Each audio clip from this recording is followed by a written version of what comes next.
Hello, everyone. Jason Hagholm here, and it's that time yet again for another edition of Jason and the Gentleman, the 23rd episode to be exact. And joining me, as always, is the gentleman of mixed martial arts, the gentleman, Josh Hill. Josh, how are you doing? I'm good, bro. I'm good. You won that Austin 316 because it's March 16th Yeah, today. There you go. yeah, Austin 316 Day. I mean, Oh, yeah. only the best day of the year, I guess, to honor arguably the greatest professional wrestler of all time. Yeah, he's definitely, I think, up there for sure. One of the best in the Rushmore, I think. Definitely in the Rushmore, and to me, he's the greatest because if that guy didn't take off, we'd be talking about WCW or something else for Yeah, now. that's true. Yeah, I think without him and The Rock, WCW, I think would have steamrolled him. They really would have. Thank God for you, Stone Cold Steve Austin, and stomping mud holes and walking them dry and hitting stunners everywhere. But yeah, Josh, I mean, you know what's hit me like a Stone Cold Stunner before we get into the show is daylight savings. This jumping ahead, I hate it. Yeah, I don't like it either, to be honest. I don't see the need for it anymore. I think we should just stay at this time. And why, we don't live in the farms, you know what I mean, for most people. So yeah, I agree. I think we should just stick to this. Yeah, it really messed me up Sunday. Like Sunday was ruined for me. Like the times moving ahead, that 1 hour, it just canceled my day. So I hate it. I love when we fall back, get that extra hour of sleep. It makes for the best. You'd be ruined if you had like a trip to like Russia or something where Oh, imagine flying anywhere that day. It's like, hey, the time jumps ahead and just messes your whole travel schedule up. But speaking of traveling, Josh, the UFC they're going to be doing some traveling. As before we get into recapping, last week's event and looking ahead to this weekend, UFC they're going to be doing some traveling. April 24th for UFC 261, they're traveling to Jacksonville, Florida with the first event with a full capacity of fans. And, they announced 3 title fights yet again, as we now got Jorge Masvidal versus Kamaru Usman for the welterweight title. Rose Namajunas is challenging Zhang Liang for the strawweight title. And the Bullet Valentina Shevchenko defending her women's flyweight title against Jessica Andrade. But I think the biggest story is fans are back, Josh. Yeah, man, that's cool. I'm surprised it took this long for them to go to Florida and do a show with fans there. I don't know what the holdup was, because things have been open there for a while, man. Things have just been running like normal. People living normal lives over there. I got a buddy that's been there since January, and he's loving it, man. He's just saying it's just regular life there, and yeah, so that's cool. I'm happy to see that finally get a show with fans, and I think that's awesome. It's gonna be interesting because, like, I know Dana was talking about going to Texas, but I guess Texas really didn't want events in an arena yet, especially in the big cities of Dallas and Houston. But as you said, Florida has made sports an essential service pretty much since the start of the pandemic, and now I guess the time is right. I'm more interested what their testing policy is going to be for fans and what have you, or if there even going to be any. There won't be any. I guarantee you. I bet you it'd just be, just come on out. I don't know. That it does concern me a little bit, but if there's a plan in place or something, I don't know. But it will be nice to see an event back with fans, because even just that little glimpse in Abu Dhabi back in January was kind of nice to hear. And we will have fans back. And I know some events and venues are starting to get fans back even at a limited capacity. But this will be a full 15,000 seat arena that has the ability to be sold. Yeah, that's awesome. Yeah, it kind of would be weird, to be honest, to see events again with back how they used to be with people, and just got so used to having no fans and being quiet there. Yeah, and I mean, like earlier in April, I know like WWE was having WrestleMania. They're going to have fans at Raymond James Stadium. The NFL had fans for the Super Bowl in the same stadium there. So, I mean, as you said, Florida has been open for a while, and it's kind of surprising it took, as you said, it took them this long to come to Florida. I don't know. Like I said, I kind of have some concerns, but there's still a month to maybe put something in place to guarantee ultimate safety. Yeah, I mean, I don't have concerns to be honest. I mean, if you don't listen, if you don't want to go, you're scared, don't go. You know what I mean? If you have health conditions and you were worried about it, don't go. But you look at Florida, man, it's like they're like one of the oldest states there in America, man. And per capita, I think they rank like 24th or something as far as COVID thing goes. They're less than the states that are totally locked down, and their businesses are running like normal. The only thing that took a hit was their tourism, just because travel right now. But everything else is running like normal, unlike these other states like California and New York and here in Canada, where people are just businesses are dropping like flies and people are losing jobs and shit's not good. So I'm all for it, and I do think that governor out there, I like the way he's doing shit, dude. I really do, and I like how if you want to look at if the vaccine and stuff like that, he did it the right way. He started with the elderly, and he's working his way down. You know what I mean? Here, like look at Canada. It's a total shit show of how they orchestrated this, and we're like that. I forget what the stats were, but we're so far behind as far as people getting their vaccinations. It's insane. Well, I did read today because, yes, Canada as a whole, where we were promised to, pretty much have the most vaccines, and then we went through them and we're having to rely on Europe and whatever to get them. But America, since the Biden administration as well has come in, they've like doubled what we have been able to do. Like they're already getting a good percentage of their country vaccinated and ready to go. I know a lot of people that I have that are friends in the States already either have the vaccine or set for one within the next couple weeks. Whereas most people in our age group, Josh, we in Canada have to wait till like June, maybe end of June to get it. So I think that also maybe adds to the safety side of things, where there is a vaccine that a lot of people will probably get, especially with how they've been rolling it out in the States. But I don't know if I would go to this, but just it's nice to see the option maybe that fans will be able to come back and events will get to start rolling. And I wonder if, UFC will continue to just put events in that area of Jacksonville. Yeah, yeah. Like to touch the vaccine thing, like yeah, like I don't want a vaccine. You know what I mean? That's just me. I'm a 34-year-old healthy athlete. I mean, do I think I could get COVID? Sure, of course, but I'll trust my immune system and whatnot to fight off any type of diseases. I think this is mainly should be for people that are have health problems or the elderly, man, because who does it kill? Any virus, not just COVID, the elderly or the people that have underlying illnesses, right? So those are the people that if they want to get a vaccine, they should be able to get it first. And then as far as anybody else, just like, eat right, exercise, get sunlight, trust your body first. That's just me. That's just my opinion. But as far as like the sporting world, like who majority of fans go to UFC events? Young males usually, right? So you're not going to have 70-year-old grandma at the fight. So I don't think there's going to be a huge concern of people getting ill from it. I think it'll be a more so healthier crowd, or younger crowd anyway. Well, I mean, Jacksonville, they've rolled out the welcome mat. They got a tweet from the mayor of Jacksonville, and obviously the governor DeSantis, who runs the state of Florida, has been open for sports and running events in their state, and so that's what's going to end up happening. So I'm also interested if they continue to put events there and just have like what they're doing in Vegas pretty much right now, Yeah, but with the ability to have fans. it makes sense. Because I UFC, don't. they lost out on that live gate.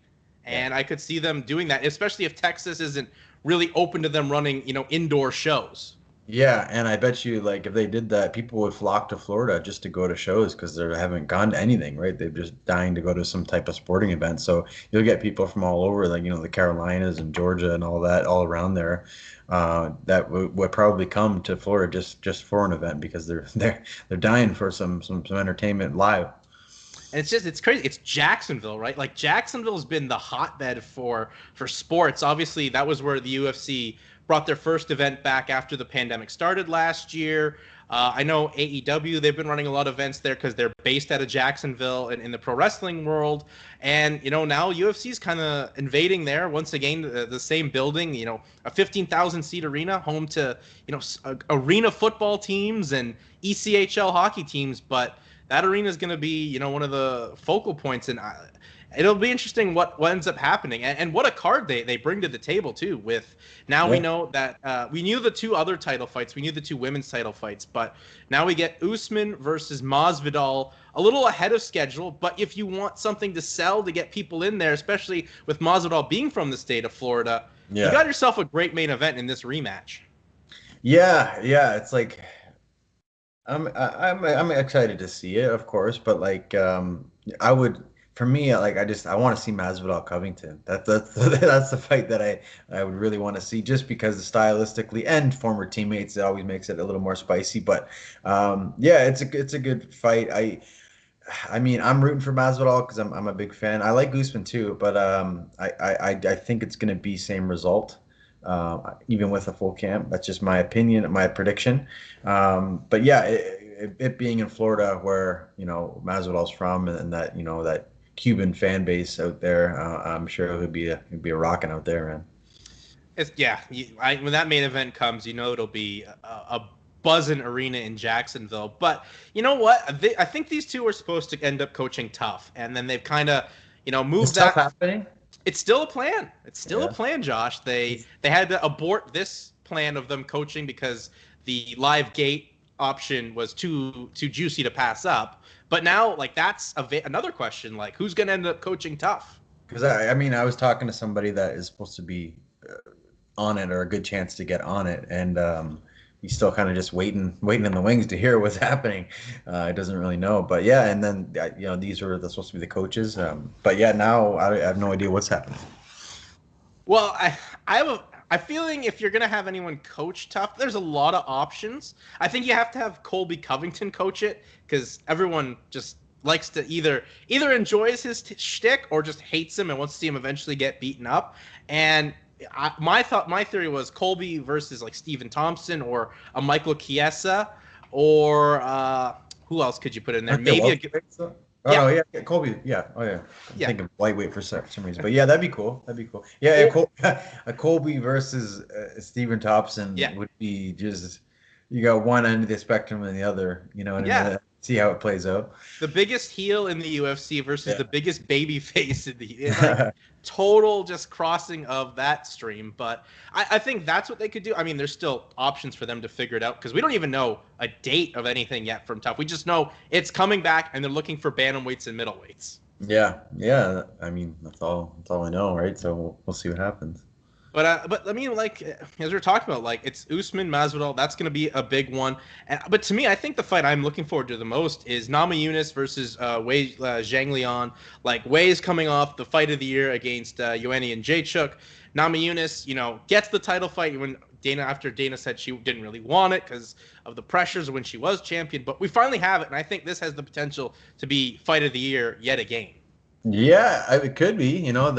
Both chicks have shown that they're high level, and amongst the best in that weight class. So, yeah, I mean, that does. They'll see how, if Rose wants to keep it a stand up affair, or she looks to kind of mix it up a bit and make it a little more of a grappling match.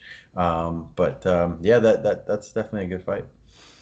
It's going to be, I think this just alone with the fans coming back, I think that just adds a couple extra buys, because people want to see what that atmosphere is going to be like. So April 24th is going to be a really successful pay-per-view. And, you had to stack it up, because we don't even know what the buy rate is from Kamaru versus Gilbert Burns, because I think that did so poorly. So you need Kamaru versus his top heel and a couple other great fights on there. So April 24th is going to be looking like one of the better cards of the year.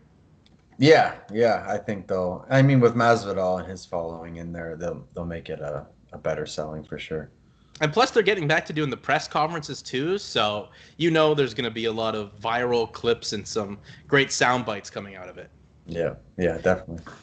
Well, moving across the stream here, Josh, let's take a look at last weekend's UFC card, a very interesting UFC card where our main card started with a no contest and our main event ended in a no contest as well. And I don't think we've ever seen that before, and I hope we never see it again. But main event was Leon Edwards versus Bilal Muhammad. Muhammad taking the fight on short notice, but Leon Edwards also fighting for the first time in over 600 days. I thought Leon looked really good up until the eye poke. But what did you think of, Leon obviously poked Bilal in the eye in the first round, got a warning, and then obviously unintentionally got the finger in the eye, and then that led to the no contest. Like, did you think that should have been a disqualification, or do you think there's just maybe too much power for the refs or too much weight on them? Because I thought Herb Dean did a great job, and I thought it should have been what it was, no contest, but it's just an unfortunate situation, and people were wondering, why was it in a DQ? Yeah, no, it should not have been a DQ, I don't think. And you can look at what he did. He was just shielding the face, trying to put something in his face when you throw a kick, right? Just try to kind of blind them and whatnot. So it's not like he did something like dirty. It just sucks, man. That's just one of those things with those gloves that they've been talking about for a long time. I do like the UFC does have a more flat glove, where I've fought another show like Bellator, I know has more of a curvature, so it kind of forces your hand like this.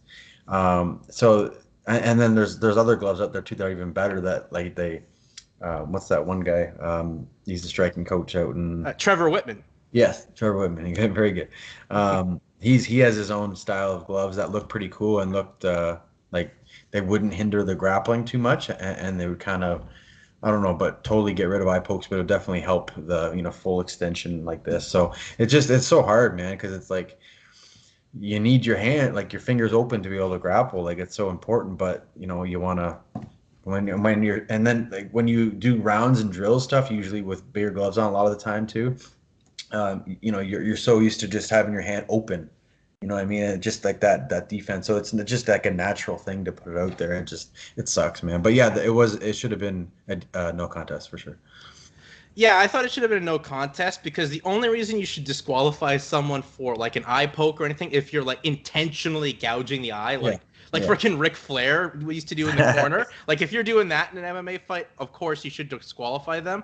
But, back to the gloves, because I think the gloves is the whole big topic now, because this happens, it seems like it happens at least once or twice a year, where an eye poke ends up, making a fight a no contest, and they're usually in the big spots. And I liked Trevor Whitman's gloves, but apparently it seemed like the UFC wanted to own everything, and Trevor Whitman would get nothing. And that's to me like Ford getting the rights to seatbelts and saying, screw all these other car dealerships or manufacturers, like we're going to keep seatbelts. Yeah. But I don't know. It just seems like I don't know what you can do with the gloves. I know people say like the Pride glove's the perfect glove. Yeah. But you need something with the curvature to maybe, protect the fingers a little bit, but keep them open because of the grappling. Yeah. And like I said, like the most recent one I wore in Bellator, I did like it. It was still able to grapple, and it just, like I said, it kind of made your hand kind of go to it wasn't like a full on like hand down like this where it kind of sucks to grapple with, but it just kind of had that tilt, that kind of position your hand like this, and it was just harder. You could still put your fingers like this if you wanted to, but it just naturally put your fingers down, so it just kind of maybe help avoid that straight out. What's the difference between the Bellator glove and the UFC glove then, Josh? Because you've worn both. The UFC is just more straight up. You know what I mean? There's no like curvature. I'll do it on here. It's like just flat across more so, where the Bellator has like that speed bump where it kind of forces your hand downward like this. That's what I noticed anyway. I mean, I haven't seen it. And if they change UFC gloves, it's been a while since I've seen them, but like put them on. But it's yeah, like I said, the Bellator one, what I had the last one, I did like it. Yeah, and I mean, you're the perfect guy to analyze, because you've worn different gloves from all around the world, and and I think that's just what it's going to come down to, is just adopting a different variation on the glove, but to be able to keep the fingers open. So I felt bad for both Leon and Bilal, because like the fight was just starting to get going, and then to have it end like that was really unfortunate. But Josh, if you're the UFC, what do you do with Leon Edwards now? This is a guy that has had a whole year off, and now only got to fight like a round and a half against in a main event, and deserves a title shot. But hasn't really had a performance or anything where you're like, that guy needs to fight for a title. Yeah, it sucks. He's in a bad position. Well, I mean, not a bad position, but an unfortunate position the way everything's worked out for him. But I think, it's he's at was at 170, right? Yeah. Yeah, it's at 170. I think you're not gonna give him a title shot off of it, right? It just doesn't really make sense. But I think you should just give him a number one contender fight. I mean, somebody like Usman is fighting Masvidal, so a Colby Covington or maybe a Stephen Thompson. That's all I can really think of at the top of my head. But yeah, it's something like that, and if you win one more fight, you'll fight the winner, Masvidal Usman. Well, after the fight, Edwards did ask for the title shot right Yeah, away, which I mean, I respect it, but I still feel like you need a finish or at least took the fight to a decision to maybe be in the running. But I don't know. I feel bad for both, like I said, Leon and Bilal. Bilal taking the fight on super short notice, but I don't know. Now, like Leon's the biggest loser, especially now with them announcing the title fight, right? Because if he had a big win, maybe they could have held off or rethought that, but he doesn't. It's a no contest, and he's back to the drawing board. And same with Bilal too. Like, do you even run that back because of how quickly it ended? I don't think so, to be honest. I mean, I don't. Yeah, I guess if just to give Bilal another shot at it, but like, I mean, the fight wasn't. I'm not saying he was killing him, but he was. Edwards was definitely winning the fight and controlling the fight. But, would anybody really care to see a rematch? It should happen, but I think Bilal was a replacement anyway.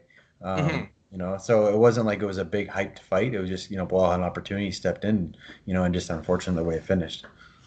Yeah, real unfortunate, but Leon's gonna have to get one of those names, maybe a Gilbert Burns as well, if throw him in the mix as well. But we did have some good fights and some quick finishes as well. Like Ryan Spann had a quick win against Misha Serkinov, Dan Ige, quick win over Gavin Tucker. Yeah, it was tough. It was a tough go in the main card for the Canadians, but Charles Jourdain on the prelims, he looked like the best we've seen Charles Jourdain in the UFC. Like he had some flashes of his TKO there, TKO run, and then even did like a Superman ground and pound hammer fist. Did you see that where he wall walked and then jumped down and hit his opponent Marcelo Rojo with a hammer fist after? Yeah, and man, good on him. That was a good fight, very exciting. That guy brought it. Got good boxing. And chopped the shit out of Jourdain's leg. And I think Jourdain did the right thing. You could tell his leg was compromised in that fight, and he just put pressure on him. It's hard to kick when you're going backwards, and he did just that, and it worked out for him because I think like that the first round he lost, and the second round was close. He could have been down 2-0. Going into the third, and he, put it on the guy, and you could tell he was just absolutely gassed. The guy, I forget his name. Dojos or something like that. Rojos. There you go. But yeah, that was a good fight, man. Yeah, he looked good. He got the late finish with like 30 seconds left, and good for him.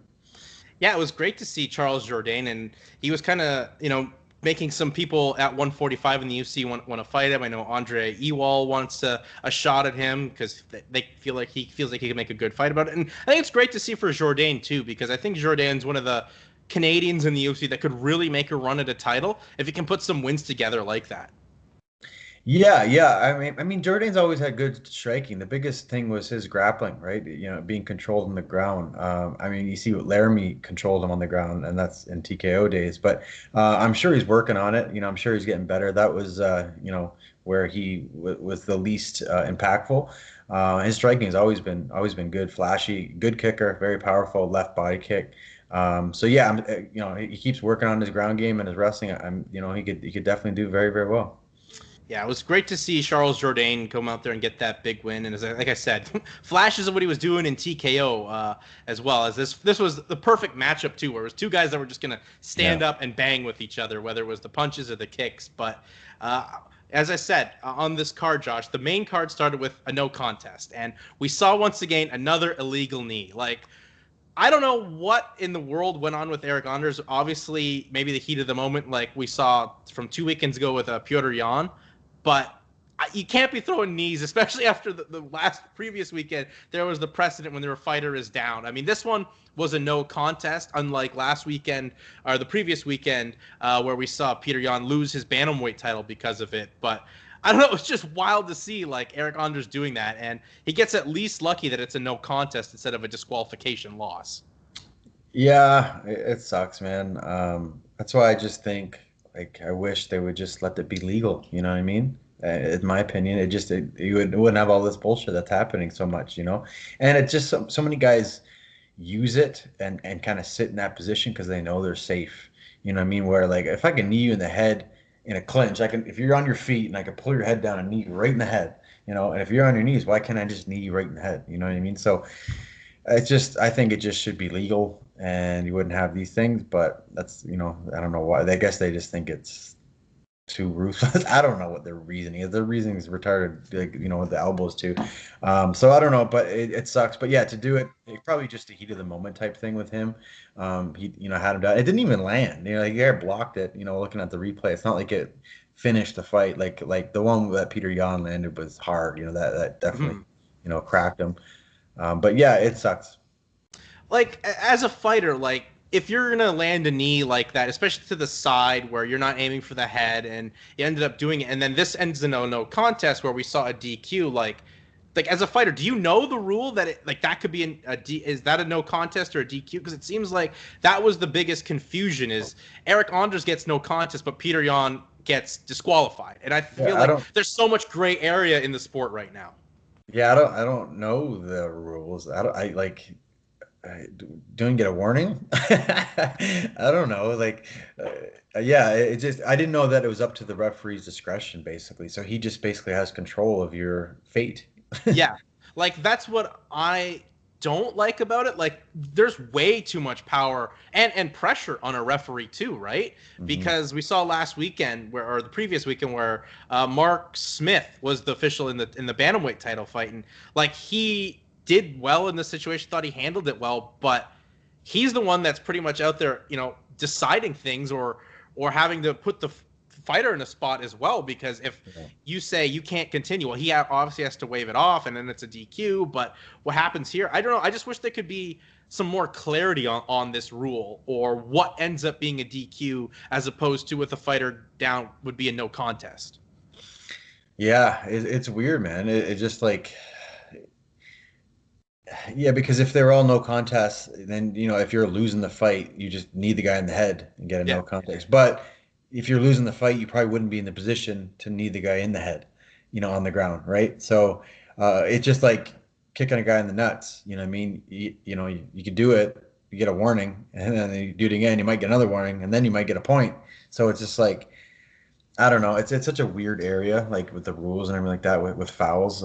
It creates problems like this, right? So it's just hard.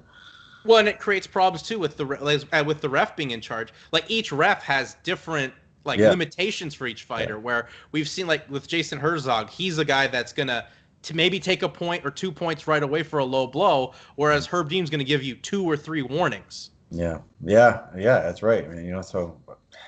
I don't know, man. I don't know what to do with it. That's what I was saying. Like, make everything as legal as you can. You know what I mean? Like, with the exceptions of like eye gouging and biting and hair pulling and fish hooking, maybe headbutting. Everything else, good to go. And then just and then if you do any of those things, then it's pretty intentional. It's not like you can do those accidentally, really, and unless it's like an eye poke, like we were talking about. But then you can DQ them for those fouls, but everything else let go. I mean, it's such a weird area. Yeah, it's just something I wish would be maybe more addressed by like the Nevada Commission, or because if they make a change of the ruling, all the other commissions in the United States and eventually up here in Canada and across North America, they would make some changes, because it's a lot of power and pressure for a referee. And if you, a fighter yourself, aren't sure what the DQ versus a no contest would be, like, then we're at a loss and we've kind of lost the plot of the sport, right? Yeah, I guess it's like Pride style, you know what I mean? Like Pride, you could do that. You can knee the head on the ground, but no elbows in Pride, right? And the reason they said no elbows because they felt it just cut guys would get cut, and then their fights would end because of that, and they didn't want that. So, but you could soccer kick and head and stomp. You know, what I mean, there, which I mean, it looks kind of like barbaric. I guess that's what their biggest problem. They just don't want to see somebody doing that. But like, if a guy's on his back, he can up kick me in the face, but I can't kick him in the face. Like, right? Why is that? Why can he do that? So it's just weird. Like, it's hard. I know, like they're trying to like do regulations and guidelines and get anything sanctioned, so they have to have rules. And I understand it. It's that weird area that's like, I wish they could let more things go and make it more authentic of a fight. You know? Yeah, there's a lot from Japan. I wish North America would take, whether it's, some of the rules for, kicking or hitting a downed opponent, or just the scoring format overall. I love the whole fight overall, instead of these 10-point must system, which is borrowed from boxing. Yeah. And I know we have to live with it, obviously, and I know they're trying to maybe make some changes with open scoring. But I feel if you judge a fight as a whole, it's better for the judge than just like, you maybe miss something and then you score the fight wrong and screw a fighter out of a win where he could have had it. I don't know. I just feel like that scoring and then some of their rule sets with knees and what have you are so much better. Yeah, and Japan, they looked more so how you finished the fight rather than how it started. Like, that's just kind of, if you did better at the end, you had better chance of you winning the fight rather than you dominating early and then gassing. So basically, bring pride back, and we'll be good. Well, Josh, we got Ryzen this week as well. So I mean, is there a Ryzen? Yeah, this week. Nice. Yeah. But so I mean, they're the latest thing, and I mean, of course, they also had the card system, the yellow and red card system, where if you were stalling, you could get that warning. And there's been a lot of fights in North America where they could have used that, which would have helped with the action. Yeah, and they get, I think it actually deducts your purse, I believe it was. Yeah, if I remember right. Yeah, they get like 10% out, like, you know what I mean. So, and nobody wants to do that, right? So that I mean, I like it, dude. I think the way they had it, I think they had it right, and I wish we could adopt it here in North America. It'd be interesting if they do end up finding ways to adopt some of it, because the sport's now legal in all 50 states in the United States, and there's certain aspects I think you could take into, like, first you got to adjust this 12-6 elbow thing, because that to me is just insane, that I can elbow you this way, I can elbow you backwards, but I can't go straight down. That's just too barbaric, and I don't know, just certain things I'd like to see maybe borrowed, because it makes the sport a better overall and less controversy, because we've had now 2 weekends in a row where there's been controversy in the UFC over unclarity or just certain things of the rules. Yeah, exactly. Like, right, the more restrictions you have, that more rules are put in place, and then it's in a fight, man. It's not like like a hockey game or a basketball game. It's, even though those things are still intense and high pace, it's a different animal. You know what I mean? It's so like high pace and primal, and people are just in a different zone when they're fighting, right? So it's hard to think about all these different rules while you're trying to beat this guy up and this guy's trying to beat you up, right? So it's difficult. I mean, plus as well, like, those sports, with some exceptions, those rules are the same across the world, right? With some exceptions, like in hockey, if I play in the NHL and in the KHL, a trip is a trip. Regardless, and a high stick's a high stick wherever you go. In MMA, it's the Wild West, really. You're just guessing sometimes with what ends up happening. But yeah, I don't know. Thought it was interesting, but I mean, it was a pretty good fight night too, minus the unfortunate start and end to it with no contests. But like we said, the quick knockouts and a good showing from Charles Jourdain, and we started with a 16-second knockout. Josh, I mean, you can't beat that for a card. Yeah, I just seen, I didn't get to see the early one. I just seen like the highlight of that. It was I forget who was the guy's name. I can't remember. Matt Smellsberger. Semsberger. Say that. It's a tricky one. Yeah. But man, there was some good knockouts. My boy Davey Grant got a big knockout. Shout out to Davey. I'm happy to see him. And that was a tough fight. I seen who he's fighting, that Mexican guy. And I was like, damn, that guy's got good hands. So, but Davey, stuck in there and cracked him with that left hook and finished him. Yeah, and it's great to see some of those British guys as well make a good win. As you said, Davy Grant kind of came out of nowhere too, right? Like he was just through that overhand left and just caught Martinez and dropped him. Yeah, he did a nice little switch. He switched into southpaw and threw that right hook, and then came over the top with the left kind of overhand hook type punch, and landed right on his chin. But yeah, man, it was nice to see him get a win. He's been out for so long. Yeah, it was a good night of fights, especially with stuff like that where you get a knockout out of nowhere. And I don't know, at least these fight nights there's something that comes out of it for talking points. It's great for us, but it's great for if you spent the time and tuned in to watch. So it is good to see whether, and as unfortunate as the main event was, but as always, Josh, we have another fight night this upcoming Saturday where we have an interesting main event at middleweight. Derek Brunson, Kevin Holland. Kevin Holland's coming off a year. He went 5-0 in the UFC and looks to start 2021 on the same track. But he's up against like a rejuvenated Derek Brunson. Yeah, that's a good fight. A guy that Brunson's been around for quite a long time. You know what I mean? And he's very well-rounded, good fighter. But yeah, Holland's just on a roll, man, and beating some big names in the sport. And kind of just came out of nowhere last year, like you said, going 5-0, 5-0 in 5 fights in a year is impressive. But to go 5 fights within like 5 months, yeah, that's crazy, man. You know what I mean? Just to get out of a fight unscathed without like some lingering injury that is going to take you out for a little bit, right? So, props to him for that. But yeah, that's a good main event. I don't know who to pick in that, man. I'm gonna go with the momentum. I'm gonna go with Holland. I'm going to go with Holland as well, and I think this is a big fight for not only Holland and Brunson, but for the middleweight division as well, because, obviously next weekend there's a pay-per-view, what have you, but there's 2 middleweight fights once they come back in April, as UFC on ABC 2 is highlighted by Darren Till, Marvin Vittori.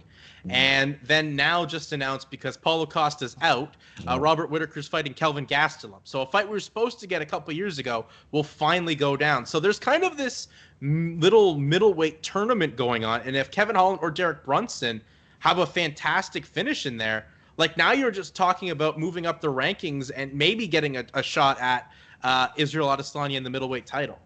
Yeah, those 6 guys right there can all mix and mangle and kind of see who comes out of there. Plus, you got Costa waiting when he's healthy again to kind of battle to see kind of potentially who either gets a rematch with Adesanya or gets a crack at him for the first time. So we'll see. That those are some good right there, some good middleweight fights, right? So we'll see who comes out victorious.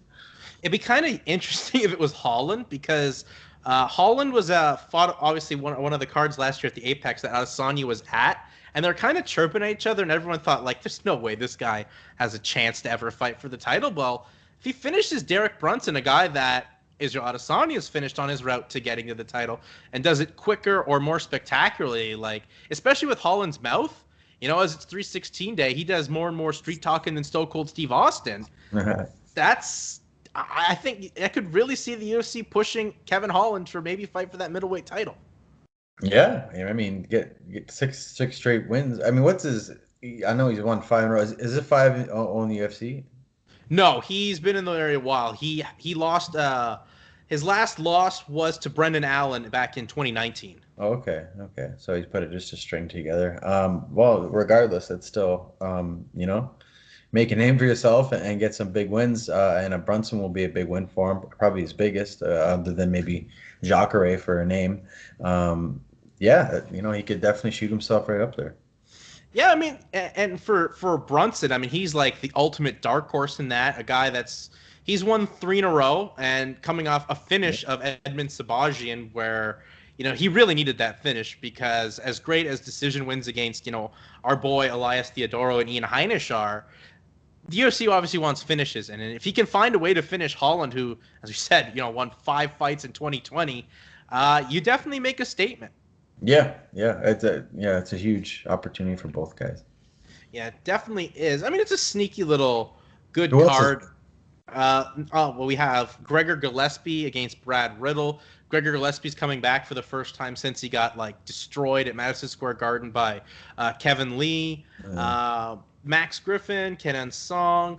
Cheyenne Buys, the former Cheyenne Velismus, who we called her fight at BTC 6. Yeah. She's making her official UFC debut and fighting on the same card as her husband, JP Buys. So they're the first ever husband and wife duo fighting on the same night.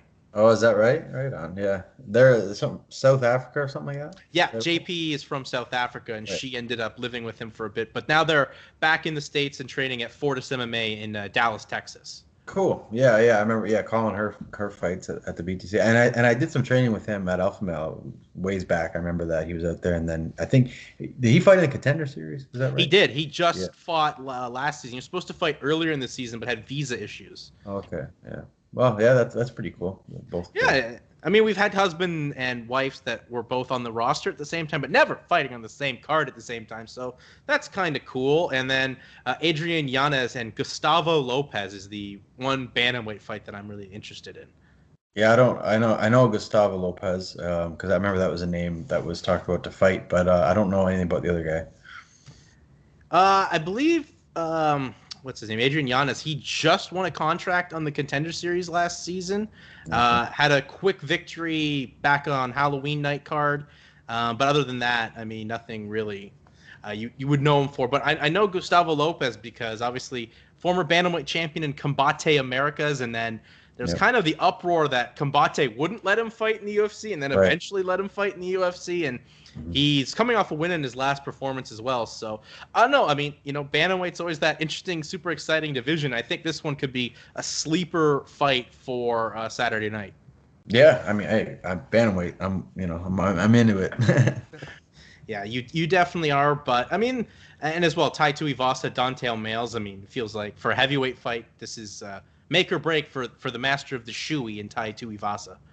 Yeah, wasn't that guy? Didn't they cut him already and then brought him back? I think they did, and then did bring him back. Yeah. Yeah, I don't know. Crazy, but yeah. So I mean, that's what we have on Saturday, and as we were talking about the middleweight tournament, it's kind of breaking news that this Kelvin Gastelum Robert Whittaker fight's going down. I mean, if you want to talk about a solid middleweight fight like this one to be thrown together, I'm all for it because they were supposed to fight for the title back in Australia a couple years ago. Whittaker got sick, and that's what led to Gastelum fighting Adesanya, and then Adesanya becomes champion. So, kind of nice to see those two duking it out. Maybe they can also they're also in the mix for up next for Adesanya. Yeah, that's a big fight. It's I mean, it kind of sucks that they got to fight each other because it's going to eliminate one of them, who I thought both would be good rematches versus Adesanya, but. That's a good fight. That's a really good fight. I like both guys. I don't know who to pick in that one. If I got to go with anybody, I'll go with Whittaker. But I could easily see Gastelum kind of sneaking in there and getting that upset, But yeah, I'll pick one, I'd pick Whittaker. Yeah.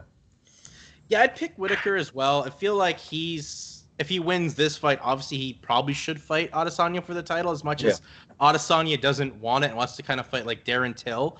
But I feel he wants the Till fight more so just because they can cut promos on each other and really hype it up.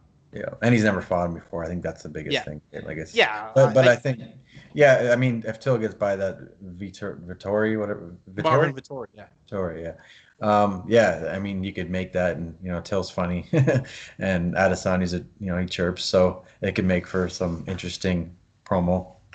And Vittori also feels like he got screwed over in his fight with Adesanya. Should have won on the cards, and he's an improved fighter. So there's at least 3 or 4 guys that are making this middleweight division starting to get interested. Especially now we know Adesanya is probably staying at middleweight for the foreseeable future.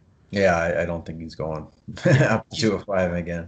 He's not a moving, and he ain't going to heavyweight either. No, those plans have been derailed pretty quickly, but. I mean, before we get out of here, Josh, I mean, it was kind of sad to find out before this UFC last Saturday started that Marvellous Marvin Hagler passed away at 66. Did anybody hear why? What happened to him? I only saw that he was apparently not doing well in health and then just found out he passed away. I don't know the causes of it, but still, 66, that's just unfortunate for one of the more underappreciated boxers of the 80s. Yeah, man, that sucks, dude. And 66, dude, that's young, So I remember being at my buddy's house, and I like boxing, but I was never like a diehard fan. And his dad actually pulling out like a tape from the 80s, and he's like, "You gotta watch this fight. It's the best fight ever." And I was like, "Okay." And I watched. It was the Hearns Hagler, Yeah. and I was like, "Holy shit, this is pretty sick." And that was the first time I ever seen him fight. But yeah, that sucks, man. A champ and one of the best ever to do it, and that sucks. Yeah, it's unfortunate because obviously his career ended by the time I was born, and he got even little interested in boxing. But it's that fight, that I've watched it 10 times since I found out he passed. Like 9 minutes of hell, the craziest 3-round fight you're ever gonna see. But I mean, it was to me the Sugar Ray fight. That was the one that always stuck with me. I always felt he got robbed on the scorecards in that one. And just my grandpa was a big boxing fan. So he put that fight on such a pedestal, and that Marvin Hagler got robbed. So it was like I became a Hagler fan. I got my grandpa like Marvin Hagler's autobiography that he put out a couple years ago. So I now have that, and I'm definitely going to get into it. But, just real sad. And it's, we talk about when like some of these wrestlers or celebrities, it's like the people from our childhood are now passing, and that just makes me feel so old. Yeah, man, it sucks. I mean, it sucks. I mean, people die, right? But they're 66, man. That's like it's a young guy still. Like different if he was 96 or something. But yeah, it sucks. You're gonna start seeing this like as we grow older. You're gonna see it more of these people that you like looked up to and idolized and watched all growing up. They're all sneaking up there in age and you're gonna start falling off, unfortunately, and it sucks. But I mean, we'll get there someday too. You know what I mean? It's still sad though. I know. So is life. It's very unfortunate. Yeah. And we started with Austin 316 Day to end on a high note. What's your favorite Stone Cold Steve Austin memory, Josh? I know you were a fan during that Attitude Era. Hell yeah. My favorite, it probably, I would say either like the hospital with McMahon was a big thing, right? And I remember the Royal Rumble. I don't remember which one it was, but I remember I had hockey or something like that, and I wanted to watch it so bad, and I got my grandma to record it for me, and I watched it when I got home, and it was the one where McMahon won, and it was him and Stone Cold at the end, and Brock came out and he flipped him over. That was like a huge memory for me, though.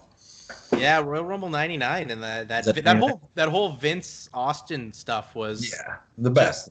It was just, I mean, obviously they did collide and have matches, whatever, but it was just the storytelling and just really showed how important wrestling was with that aspect of it, right? Like the match quality can be, really good or it can suck, but you're always going to remember the moments and the build up to these things. And Steve had plenty of them, like whether it's WrestleMania 13 versus Bret Hart, which I still think is like the greatest WrestleMania match ever, where it really cemented Austin as the guy. And I don't know, just what a character and what a time to be a fan. And I was happy that I got to experience the whole Austin era as it happened, because a lot of people will only get to see the highlights of it. And I think it's sad that they missed out on it. Oh, yeah, dude. I remember in elementary school, me and my buddies walk around and we'd be in the DX, chop it, and kicking each other in the gut and giving stunners on the playground. So that's, that was my childhood. Yeah, I think that was a lot of people's childhood. If you watch wrestling from like 97 to 2001, that was definitely it. So shout out to the Attitude Era, shout out to Stone Cold Steve Austin. And I mean, that's going to wrap it up for this week, Josh. I mean, if you're going to plug your social media, we can see more great memes and announcements from you. I mean, there should be an announcement coming soon, shouldn't there, Josh? Yeah, an official one soon. Yeah. Christ, it's taking forever. But yeah, at Gentleman J Hill as always. And yeah, check me out there. Well, Josh, always fun talking shop with you and all things mixed martial arts. We'll be back once again, same bat time, same back channel next week. So peace out, and we'll see you next week, everyone.